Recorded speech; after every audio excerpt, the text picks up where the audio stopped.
조희대 대법원장 탄핵 공청회가 어제 열렸습니다. 의원님 어제 공청회 함께 하셨는데요.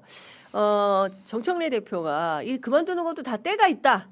조희대 대법원장 그만두시라. 네. 사실상 조희대 대법원장에 대한 탄핵안을 여당이 준비 중에 있다라는 언론 보도가 많이 나오고 있습니다. 일단 공청회장에서 어떤 내용들이 주로 나왔고 그리고 조희대 탄핵에 대해서 의원님 좀 어떤 입장이신지 여쭙겠습니다. 네. 조희대 대법원장이 지난 12.3 비상계엄 직후에 네. 사실상 대법원이 그 비상계엄에 동조하는 거 아니냐 이런 의혹을 받을 정도로 우리나라의 사법 정의를 바로 세우고 헌정 질서를 수호해야 되는 가장 책임 있는 기관이 굉장히 미심쩍은 그런 행보를 네. 보였습니다. 그리고 이제 사실상 국회에서 비상계엄이 해제가 된 이후에 이제 그 비상계엄이 이제 국회에서 종료를 시킨 이후에야 비로소 대법원에서 그것은 이제 위헌이다, 위헌 위법이다, 뒤늦게 입장을 발표했습니다. 그래서 그 사이에 조희대 사법부가 사실상 비상계엄에 동조하는 행태를 보이다가 뒤늦게 그렇게 한 게 아니냐 여기에 대해서 많은 비난이 있었어요. 그 부분에 있어서도 조희대 사법부가 결코 국민들 앞에 떳떳하지 않고 뭐 또 이재명 후보에 대한 그 사상 초유의 파기환송 판결로 민주당의 대선 후보 자격을 박탈하려고 했던 사실상의 사법 쿠데타 여기에 대해서도 조희대 대법원장은 국민들에게 사실상 해명하고 사과해야 되는 그런 부분이다. 이건 많은 분들이 그렇게 생각하고 있는 부분입니다. 그리고 이번에 또 사법개혁안에 대해서 국회에서 통과가 됐어요. 근데 여기에 대해서 지금 또 조희대 사법부가 뒤늦게 여기에 대해서 문제를 제기를 하면서 사실상 저항을 하고 있습니다. 국회에서 국민들의 동의에 국민의 명령을 수행한 그런 입법부에서 통과된 법안에 대해서 다시 뭐 재논의해라, 대통령의 거부권 행사해라.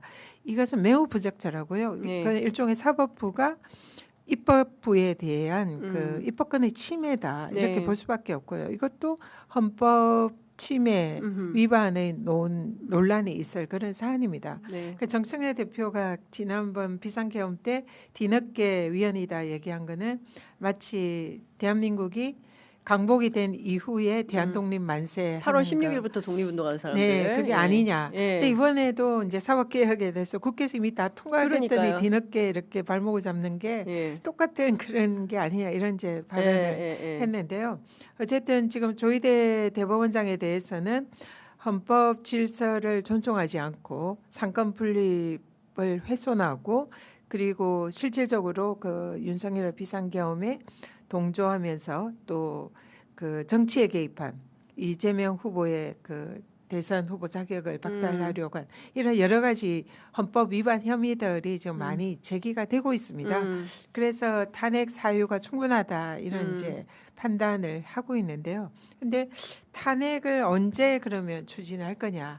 지금 탄핵 추진하는 게 맞느냐? 이런 부분에 있어서는 아직 민주당 자체 내로서는 좀 정무적인 판단을 하고 있는 것 같습니다. 의원님 아직도 정무적 판단을 해야 됩니까? 도대체 얼마나 정무적 판단이 너무 긴 거 아닙니까? 사실 저희 취재 편의점 같은 경우에는 초반부터 그러니까 그 파기환송 결정을 했을 그 순간부터 사실은 그 조희대 대법원장에 대한 탄핵에 착수해야만 한다라는 판단을 많은 국민들이 하고 있었던 거 아니에요? 근데 이제 뭐 곧 대선인데 선거에 악영향을 끼치면 안 된다, 중도가 떠날 수 있다, 탄핵이라는 강경 카드를 꺼냈을 때 선거에 불리해질 수 있다. 이래서 그냥 일단 선거하고 그 다음에 하겠다. 이러다가 어영부영 실기한 건데 또 정무적 판단을 민주당이 하면 어떡합니까? 네, 맞습니다.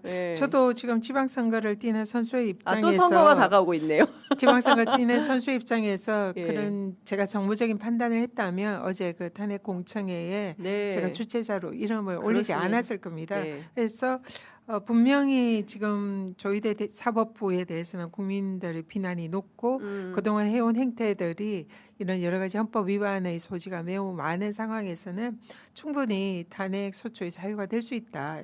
개인적으로 저는 그렇게 생각을 합니다. 근데 어쨌든 지금 이제 당 내에서는 아직 이 탄핵에 대해서 공론화가 되지 않았고 거기에 대해서는 아직 본격적으로 추진이 되고 있지 않은 상황임은 맞고요. 현재 당의 이제 전체적인 입장은 조희대 대법원장이 자진 사퇴하는 것이 좋겠다. 자진 사퇴해라. 이렇게 이제 지금 전체적으로는 입장이 그런 걸로 지금 정리가 되어 있는 상황입니다. 전현희 의원님은 저희가 보증수표죠. 왜냐하면 그 권익위원장 시절에 내란숙의 윤석열과 가장 전면전을 벌이면서 싸웠던 전사. 예전에 그런 여성 하던 전현희가 아니다.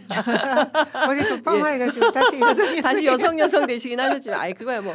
자 지금 주가가 더 올랐습니다. 5,646.19 이렇게 찍고 있는데요. 진짜. 계속 올라가고 있으니까 많은 분들께서 아이고 이거 어떡하냐, 빠져야 되냐, 빠져나온 분들도 많으실 것 같은데 저는 정부를 믿고 좀 이렇게 진득하게 묻고 가자. 이런 저처럼 주알못들. 그 제가 들어오면 구계영 기자가 저는 빠지겠다 이랬는데 아닙니다. 정부를 믿고 저는 이제 한국이 선진국 반열에 확실히 올라섰기 때문에 책임 있게 관리를 할 거라고 생각을 해서요.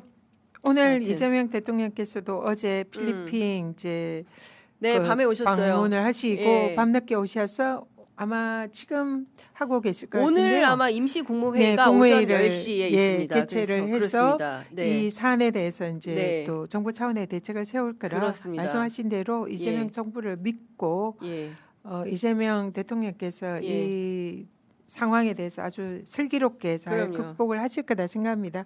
그래서 조금 좀 정부를 믿고 지켜봐 주시면 좋을 것 같습니다. 믿는 자에게 복이 있나니. 네. 자, 이모 어느 분께서 그 얘기를 하셔가지고요. 저도 인용을 좀 해봤습니다. 조희대 대법원장이 요새 기자들을 자꾸 병풍으로 세웁니다, 의원님. 원래 그 대법원장 출근길 멘트를 노상받는 게 아니에요. 지금 저 화면 보시면 저렇게 그 뭡니까 막을 쳐놓고 있는데요. 자기가 하고 싶은 말이 있을 때는 기자단에 미리 연락을 해서 저렇게 기자들을 세워놓고 메시지를 내요. 그리고 기자들이 뭘 물어보고 싶은 게 있을 때는 그냥 합장하고 지나갑니다. 정치하시나요? 조희대 대법원장 정치하는 거 아닙니까? 저걸 보니까 그런 생각이 납니다. 윤석열이 초기에 도어 스태핑을 하면서 맞아요. 그때는 이제 기자들의 자기가 이제 하고 싶은 발언을 기자들이 질문을 하게 하면서 자기 하고 싶은 말만 하고 그냥 갔는데 그러면서 이제 국민들과 소통하는 대통령 이런 명분을 취했던 거죠. 근데 조희대 대법원장은 그동안 뭐 국민들과 거의 소통이 없었습니다. 그냥 거의 장막에 가려져 있는 그런 이제 사법부 수장의 모습을 취했는데 이번에 이제 사법개혁 법안이 통과가 되면서 여기에 대해서 뭐 뒤늦게 사실상 이제 항의하는 거죠. 그리고 그걸 다시 원점으로 돌려보고 싶은 이런 욕심이 있는 것 같은데 그걸 기자들을 이용해서 자기의 메시지를 전달하는데 내용 자체도 굉장히 부적절합니다. 뭐 국회의 입법을 존중하지만 뭐 그런 거 뭐 사실 뭐 다시 재논의해야 되는데 그럼 뭘 입법을 존중합니까? 재논의하라면서. 그 재판 판결이 이미 끝났는데 그걸 다시 뒤집어라 이런 얘기랑 다를 바가 없지 않습니까? 그러네요. 그래서 입법을 해버렸는데. 국회 입법권을 침해하는 거죠. 저 발언 자체가. 그리고 뭐 지금 사실은 이제 적어도 그래도 법원 행정처장이 지금 사법 뭐 개혁 법안에 대해서